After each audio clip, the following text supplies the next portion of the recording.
नमस्कार दोस्तों। आज हम प्रवेश कर रहे हैं डार्क एकेडेमिया की उस दुनिया में जिसने दुनिया भर के पाठकों को मंत्रमुग्ध कर दिया है। डोना टार्ट की द सीक्रेट हिस्ट्री सिर्फ एक मर्डर मिस्ट्री नहीं है, बल्कि ये सुंदरता, जुनून और उस घातक मोह की कहानी है जो इंसान को नैतिकता की सीमाओं के पार ले जाता है। इस रहस्यमयी सफर को हम 4 भागों में बांटेंगे। पार्ट 1, एलीट सर्कल का मोह।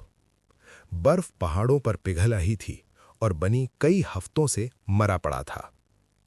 दोस्तों, डोना टार्ट की ये कहानी किसी हू डन इट मर्डर मिस्ट्री की तरह शुरू नहीं होती, जहां हमें कातिल ढूंढना है। यहां हमें पहले पन्ने पर ही पता है कि कातिल कौन है। सवाल ये नहीं है कि किसने मारा, सवाल ये है कि क्यों मारा और एक सुंदर शिक्षित दिमाग कैसे इतनी क्रूरता तक पहुंच सकता है। हम मिलते हैं हमारे नरेटर रिचर्ड पेपिन से। रिचर्ड कैलिफोर्निया के एक साधारण बेजान मध्यम वर्गीय परिवार से आता है। वो अपनी बोरियत भरी जिंदगी से भागकर वर्मोंट के हैम्पडन कॉलेज पहुंचता है। वो कुछ ऐसा ढूंढ रहा है जो प्राचीन हो, जो सुंदर हो, जो उसे इस आधुनिक दुनिया की बनावट से दूर ले जाए। और वहां उसे मिलता है एक ऐसा ग्रुप जो किसी और ही सदी में जी रहा था। रिचर्ड जब हैम्पडन कॉलेज पहुंचता है तो उसकी नज़र 5 छात्रों पर पड़ती है जो कॉलेज के बाकी छात्रों से बिल्कुल अलग थे। वे क्लासिक्स यानी एंशिएंट ग्रीक और लैटिन पढ़ते थे।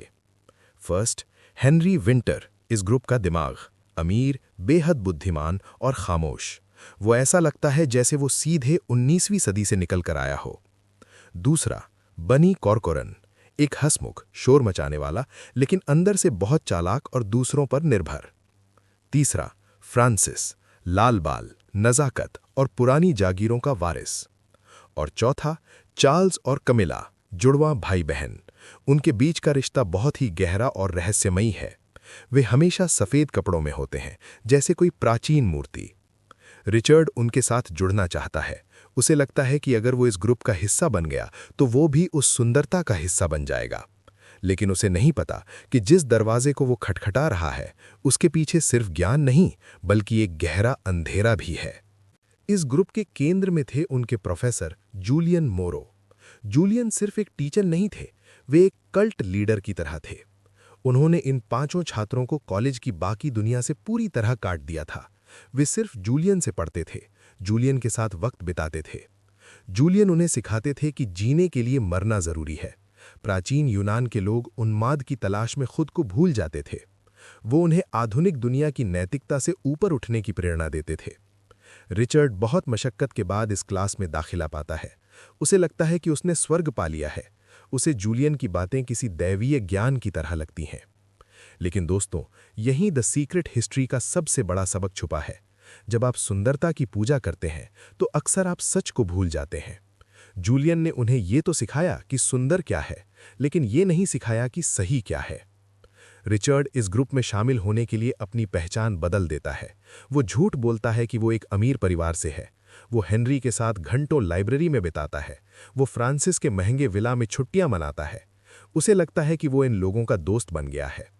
लेकिन धीरे धीरे उसे एहसास होता है कि हेनरी और बाकी सब कुछ न कुछ छुपा रहे हैं। वे कभी कभी अचानक गायब हो जाते हैं।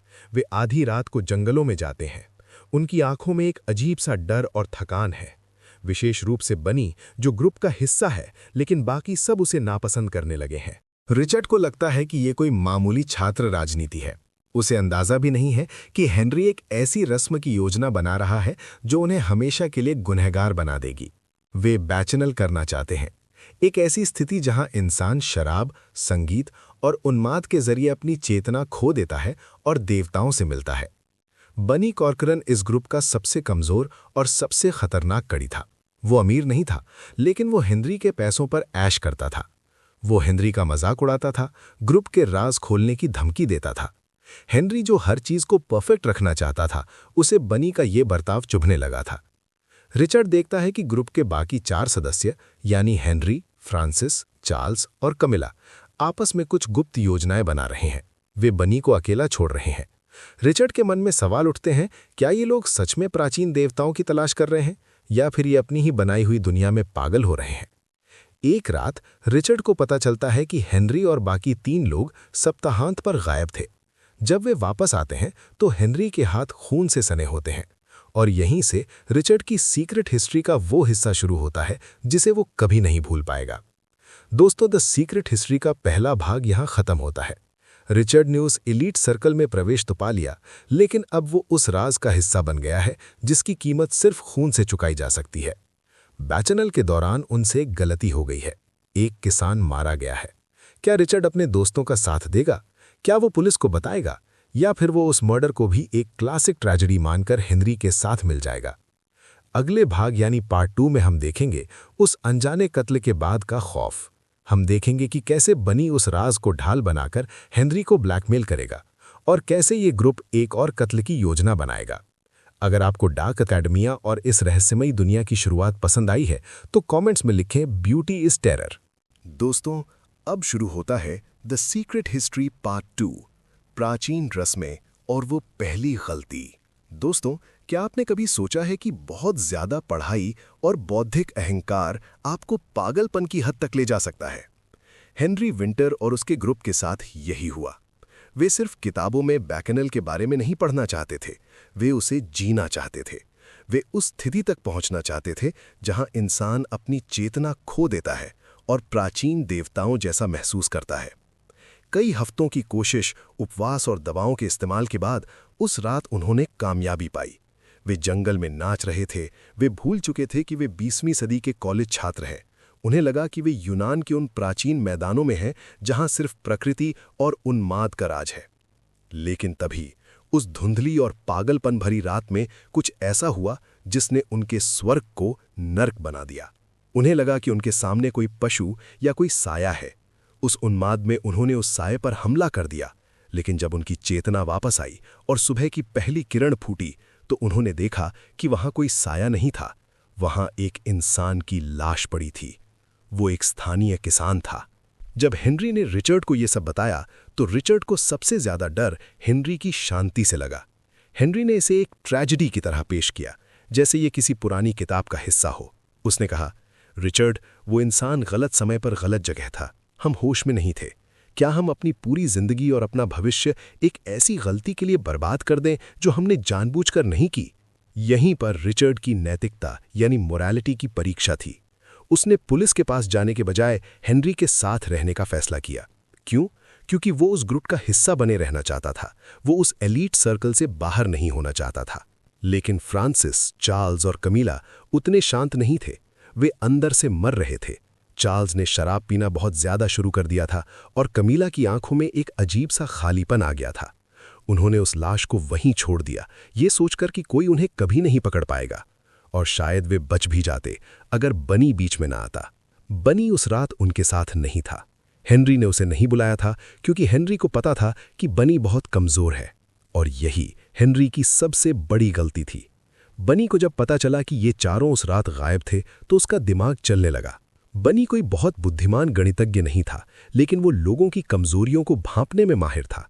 उसने देखा कि फ्रांसिस घबराया हुआ है, चार्ल्स डरा हुआ है और हेनरी अचानक उसके प्रति बहुत उदार हो गया है।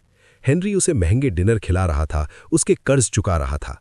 बनी समझ गया कि उसके दोस्तों के पास एक ऐसा राज है जिसकी कीमत बहुत बड़ी है।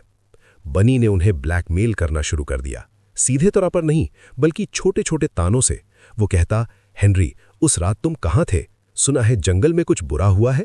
वो ग्रुप के साथ परजीवी की तरह चिपक गया। उसने हेनरी के पैसों पर ऐश करना शुरू कर दिया, लेकिन साथ ही वो उन्हें चिढ़ाने का कोई मौका नहीं छोड़ता था।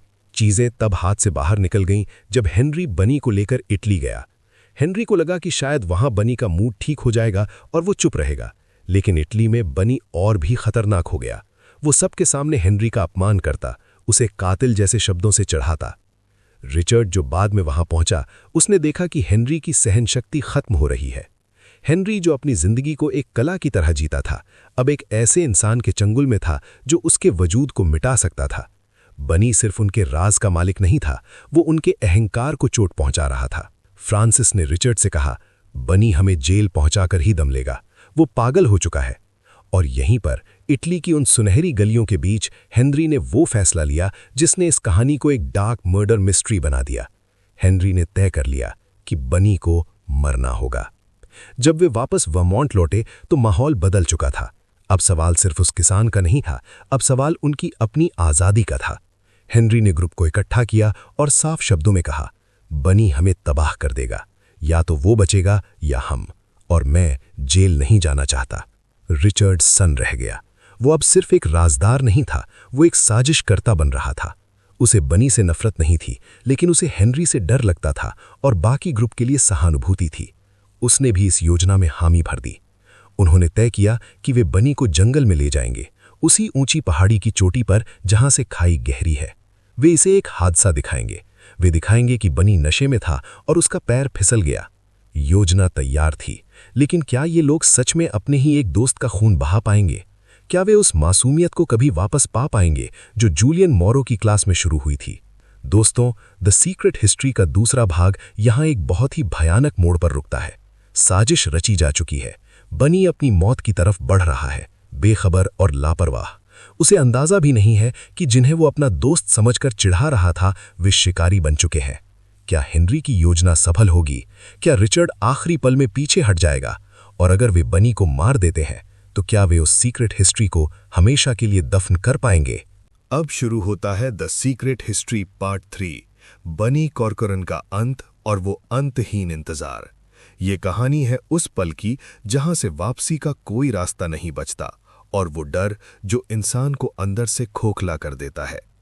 दोस्तों, कभी कभी सबसे बड़ी त्रासदी बहुत खामोशी से होती है। उस रविवार बनी को अंदाजा भी नहीं था कि वो अपने दोस्तों से मिलने नहीं, अपनी मौत से मिलने जा रहा है। वो हमेशा की तरह मजाक कर रहा था। शायद वो हेनरी को फिर से चिढ़ाने वाला था।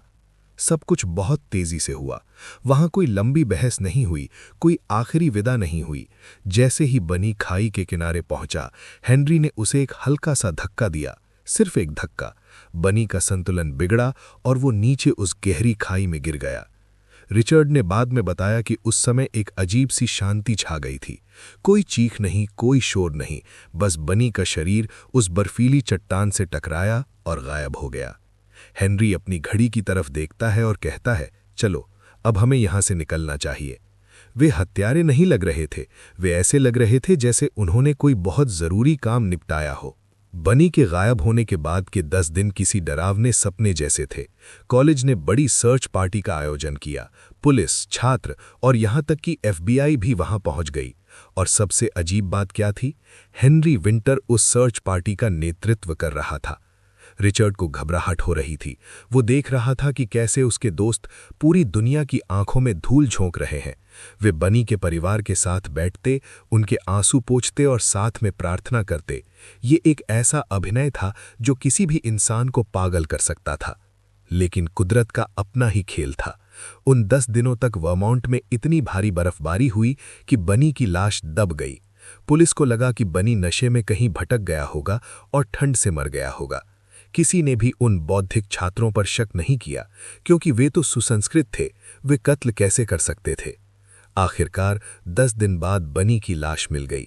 कॉलेज में एक सन्नाटा छा गया। बनी, जो कभी सबसे शोर मचाने वाला लड़का था, अब एक ताबूत में बंद था। उसका अंतिम संस्कार एक बहुत ही भारी दृश्य था। रिचर्ड ने देखा कि जूलियन मोरो पूरी तरह टूट चुके थे। उन्हें बनी से बहुत लगाव था, लेकिन जूलियन अभी भी अंधेरे में थे। वे अपने छात्रों को गले लगा रहे थे और कह रहे थे, ये एक भयानक हादसा है। लेकिन ग्रुप के अंदर दरारें पड़नी शुरू हो गई थीं। चार्ल्स अब हर वक्त शराब के नशे में डूबा रहता था। उसे बनी के चेहरे के सपने आते थे। फ्रांसिस को पैनिक अटैक आने लगे थे। वे एक दूसरे पर चिल्लाने लगे थे। हेनरी को छोड़कर बाकी सबका मानसिक संतुलन बिगड़ रहा था। उन्हें लगने लगा था कि भले ही पुलिस उन्हें ना पकड़ पाए, लेकिन उनकी अपनी अंतरात्मा उन्हें खा जाएगी। पुलिस और FBI को कुछ अजीब लगा। उन्हें लगा कि बनी की मौत सिर्फ एक हादसा नहीं हो सकती। उन्होंने ग्रुप के हर सदस्य से पूछताछ शुरू की। ये बौद्धिक अहंकार की आखिरी परीक्षा थी। रिचर्ड को लगा कि वो अब टूट जाएगा। वो एक साधारण लड़का था। उसने कभी सोचा भी नहीं था कि वो एक FBI एजेंट से झूठ बोलेगा। लेकिन हेनरी ने सबको ट्रेनिंग दी थी। वे एक दूसरे की कहानियों को पुख्ता कर रहे थे। बनी के परिवार ने भी उन पर शक करना शुरू कर दिया था, क्योंकि वे जानते थे कि बनी और हेनरी के बीच कुछ अनबन थी। लेकिन सबूत कहाँ थे? कोई हथियार नहीं था, कोई चश्मदीद नहीं था, सिर्फ वो पहाड़ी थी और वो खामोश बर्फ। ग्रुप बच तो गया था, लेकिन उनकी आज़ादी अब एक जेल जैसी लगने लगी थी। दोस्तों, कत्ल करना शायद आसान हो, लेकिन उसके साथ जीना नामुमकिन है। चार्ल्स इस बोझ को सहन नहीं कर पा रहा था। वो शराब पीकर हिंसक हो जाता था। उसे शक होने लगा था कि हेनरी अब उसे भी मार देगा, क्योंकि वो कमजोर कड़ी है। फ्रांसिस और रिचर्ड के बीच भी दूरियां बढ़ गई थी। वे अब क्लासिक्स और ग्रीक की बातें नहीं करते थे। वे सिर्फ इस बारे में बात करते थे कि पुलिस ने आज क्या पूछा। उनकी वो जादुई दुनिया जो जूलियन मोरो ने बनाई थी, अब एक शमशान घाट जैसी लग रही थी। कैमिला, जो कभी इस ग्रुप की जान थी, अब दो भाइयों हेनरी और चार्ल्स के बीच पिस रही थी। उसे समझ नहीं आ रहा था कि वो किसका साथ दे। और रिचर्ड को आखिरकार समझ आ गया था कि उसने कितनी बड़ी गलती की है। वो उस सुंदरता का हिस्सा तो बन गया था, लेकिन उस सुंदरता की कीमत थी उसकी शांति और उसकी रूह। दोस्तों, द सीक्रेट हिस्ट्री का तीसरा भाग यहाँ एक बहुत बड़े सस्पेंस पर खत्म होता है। ग्रुप को लग रहा था कि वे बच गए हैं, लेकिन बनी ने मरने से पहले अपनी इंश्योरेंस पॉलिसी तैयार रखी थी। जूलियन मोरो के पास वो सबूत पहुंचने वाला है जो उनके प्रिय शिष्यों का असली चेहरा बेनकाब कर देगा। क्या जूलियन अपने छात्रों को बचाएंगे या फिर वे उन्हें ही पुलिस के हवाले करेंगे? अगले और अंतिम भाग पार्ट 4 में हम देखेंगे इस ट्रेजेडी का वो भयानक अंत जिसे आप कभी नहीं भूल पाएंगे। हम देखेंगे कि कैसे एक सीक्रेट हिस्ट्री सिर्फ एक व्यक्ति नहीं, बल्कि पूरे ग्रुप के भविष्य को राख कर देती है। पिछले 3 भागों में हमने देखा कि कैसे हैम्पडन कॉलेज के उन 5 छात्रों ने सुंदरता और प्राचीन ज्ञान की तलाश में अपनी आत्मा का सौदा कर लिया। बनी कॉर्कोरिन की मौत को उन्होंने एक हादसा तो बना दिया, लेकिन वो हादसा अब उनके गले की फांस बन चुका था। वे बच तो गए थे, लेकिन उनके बीच का भरोसा, उनका मानसिक संतुलन और उनकी नैतिकता पूरी तरह बिखर चुकी थी। अब शुरू होता है द सीक्रेट हिस्ट्री पार्ट 4, अंतिम भाग, जूलियन का पलायन पर एक ग्रीक ट्रेजेडी का अंत। ये अंत है उस सीक्रेट हिस्ट्री का जिसे दबाने की कोशिश में ये सब खुद दब गए। दोस्तों, इस पूरी कहानी में जूलियन मोरो इन छात्रों के लिए ईश्वर के समान थे। उन्होंने ही इन बच्चों को सिखाया था कि वे विशेष हैं, कि वे दुनिया के नियमों से ऊपर हैं। लेकिन जब जूलियन के सामने हकीकत आई तो क्या हुआ? बनी ने उस खत में सब कुछ लिख दिया था। उस किसान का कत्ल, बैचनल की रात और हेनरी की साजिश। जूलियन ने जब वो खत पढ़ा तो उन्हें एहसास हुआ कि उन्होंने शिक्षित छात्र नहीं बल्कि राक्षस पैदा किए हैं। लेकिन यहाँ जूलियन का असली चेहरा सामने आता है। उन्होंने अपने छात्रों को सुधारने या पुलिस को बुलाने के बजाय वहां से भागना बेहतर समझा। जूलियन मोरो बिना किसी को कुछ बताए रातों रात कॉलेज छोड़कर चले गए। उन्होंने अपने उन प्रिय शिष्यों को मंझधार में छोड़ दिया जिन्हें उन्होंने खुद इस रास्ते पर धकेला था। हेनरी के लिए ये सबसे बड़ी चोट थी। जिस गुरु के लिए उसने कत्ल किए, उसी गुरु ने उसे कूड़े की तरह फेंक दिया। जूलियन के जाते ही इस ग्रुप का आखिरी सहारा भी टूट गया।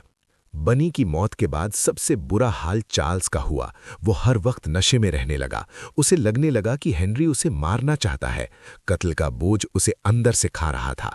बात सिर्फ कत्ल की नहीं थी। चार्ल्स और कमिला, जुड़वां भाई बहन, के बीच एक बहुत ही अजीब और गहरा रिश्ता था। जब हेनरी और कमिला करीब आए तो चार्ल्स की जलन, जेलसी हिंसक हो गई। वो हेनरी को अपना दुश्मन मानने लगा।